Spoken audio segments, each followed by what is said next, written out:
los comentarios en este rumbo de la mañana. El turno del profesor Víctor Villanueva. Bien, se impone el tema, obviamente, aunque abordaré dos temas a lo largo de este espacio. Primero, el privilegio de estar ante ustedes. Gracias por la sintonía, por las retroalimentaciones que hacen ante cada uno de nuestros comentarios. No busco que nadie esté a favor de mí, sino más bien entrar en una interacción y edificar sobre distintos temas que nos competen a todos. Obviamente que los resultados de la consulta del Partido de la Liberación Dominicana va a destellar distintas conclusiones, planteamientos y abrirá nuevas tendencias de planteamientos en función a formular hipótesis sobre el impacto positivo y negativo con respecto a todo esto. Mis compañeros han comentado distintas cosas, pero quiero centrarme en un punto bastante específico. Los resultados para doña Margarita, eso tiene muchas implicaciones, muchas lecturas, porque de alguna manera u otra, aunque se planteó como alguien que estaría equidistante al proceso y que todos sabemos que en su propio ADN no ha sido así, ni es así, ni nunca será así. Mientras Danilo Medina tenga un atisbo de aliento, obviamente que estará siempre frontal. Y es su ADN, no se le critica, todo lo contrario. Pero doña Margarita ha tenido que saborear lo que implica, obviamente, tener una trayectoria zigzagueante, transgrediendo los elementos de principios que se deben establecer en el ejercicio de la política. Yo particularmente estoy en política, me gusta la política, me apasiona la política, primero por la razón de servir. Un político tiene que estar en función al servicio de los demás. Y creo que eso es bastante destacable en el perfil de doña Margarita. Pero también el político tiene que establecer cuáles son sus cánones, cuáles son sus límites de los principios, porque la actividad política implica diariamente estar en una constante donde se ponen a pruebas los principios que uno dice enarbolar o los principios que la sociedad requiere que se refleje desde el liderazgo mismo de la nación. Usted no puede estar como funcionaria del Estado, electa que fue, promoviendo valores y principios en los momentos más íntimos, más medulares, como también le pregunté en privilegio aquí en este espacio, en el rumbo de la mañana, ¿cómo dimensiona usted el cambio, el impacto que tiene y que ha tenido ante la sociedad las decisiones que usted ha tenido que tomar cuando el principal sesgo, lo primero que tenemos que cuidar cuando uno está en campaña política, en el quehacer político, es en el baluarte que uno genera frente a tu propia familia?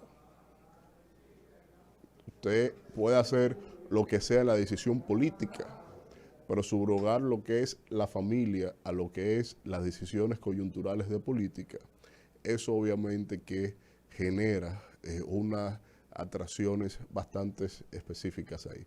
Lo otro es que está claro que para Abel Martínez esto es un triunfo arrollador y esto es, como decía en mis distintos análisis, es el camino más corto para la jubilación política del señor Danilo Medina. La candidatura de Abel Martínez significa que ya Danilo dejará de ser lo que debió de hacer desde hace tiempo. Él asumió la presidencia de esa organización porque lo que necesitaba era una trinchera para salvaguardar su libertad para en esos trasiegos de intercambios que se hace con el oficialismo permanentemente, sobre todo por las cuestiones en el Congreso, por los temas coyunturales del país, para el consenso en vocería con los intereses que se promueven en esta nación y en todas las naciones en cuanto al status quo, a los poderes fácticos de una nación. Un actor clave de un partido, está claro que la presidencia de un partido mayoritario le viabiliza ese sentido de ser útil para los sectores y para el gobierno, y por lo tanto desde ahí construyó esa trinchera para salvaguardar su libertad, y eso está definido porque al final y al cabo los efectos son así. Y obviamente que Abel tendrá que reconstruir o construir más bien, porque no lo ha hecho, un planteamiento social. Es una candidatura que llega, que le llegará sin tener un planteamiento hacia la sociedad.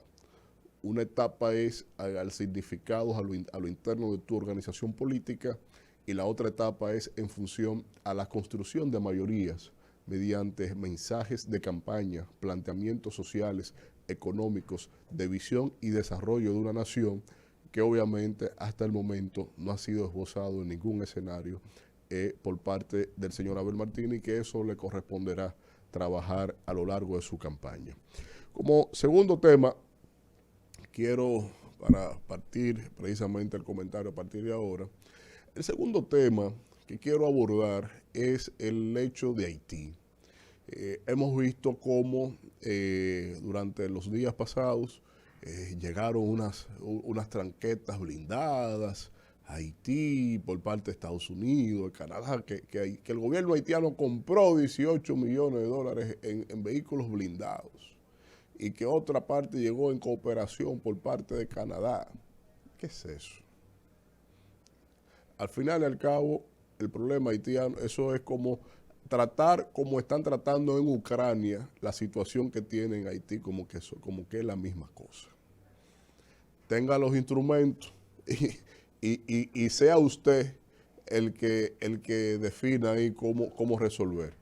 Lo que hay que entender es que el primer ministro de Haití dijo en una carta pública internacional dirigida a la comunidad internacional, reconociendo, como dice Leonel Fernández, que es una carta que reconoce que no tiene la capacidad para lidiar con eso.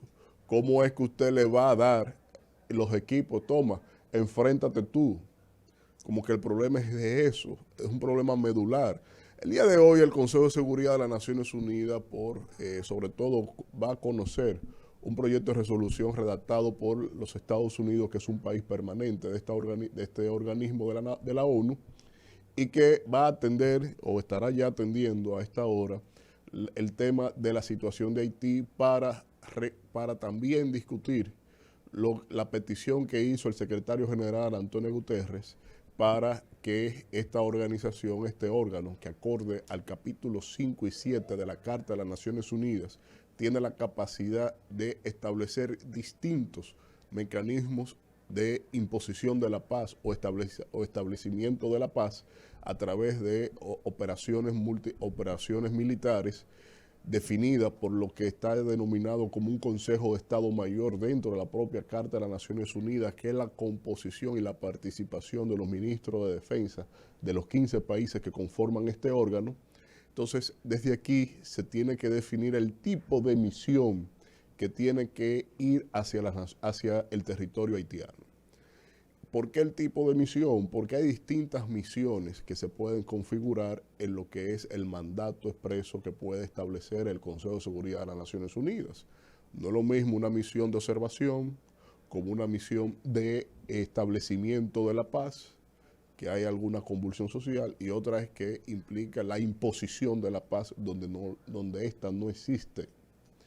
Y en todas ellas hay experiencias distintas, pero lamentablemente la Organización de las Naciones Unidas tiene la injerencia en muchos intereses geopolíticos, y esto obviamente que lleva a un escenario de que esta organización sea difusa en la aplicación de estos mismos mecanismos.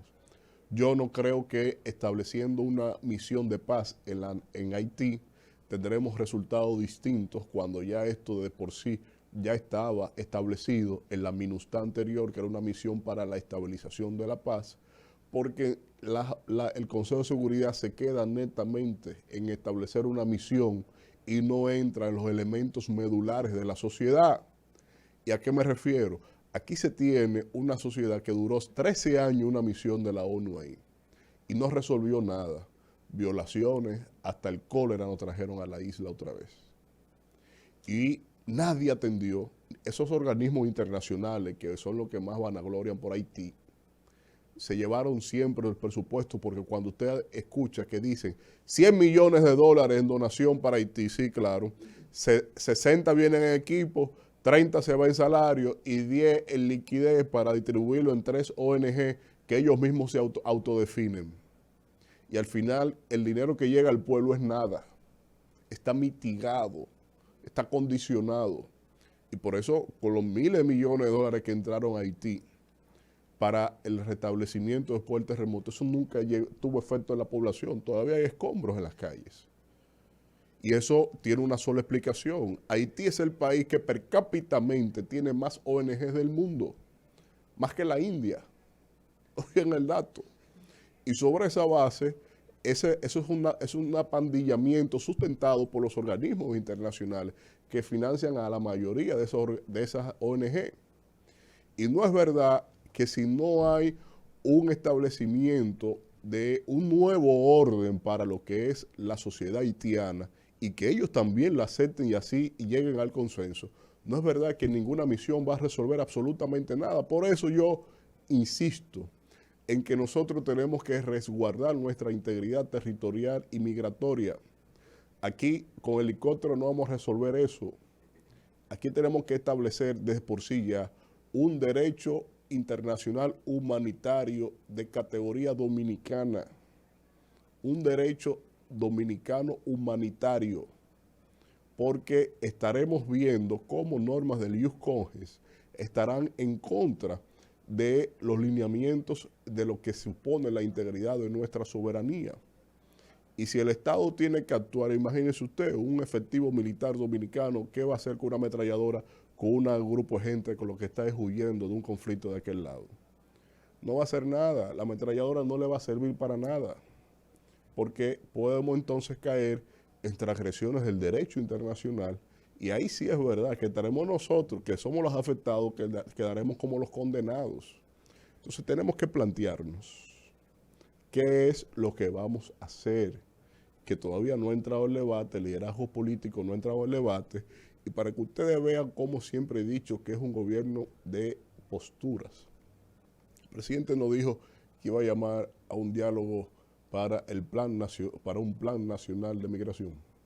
Cuando ya tenemos la ley de por sí y su reglamento y una sentencia del Tribunal Constitucional, él llama a establecer un pacto nacional por la migración. Pero ¿dónde vamos a debatir el pacto? ¿A quién convocó el presidente? Semana y media después.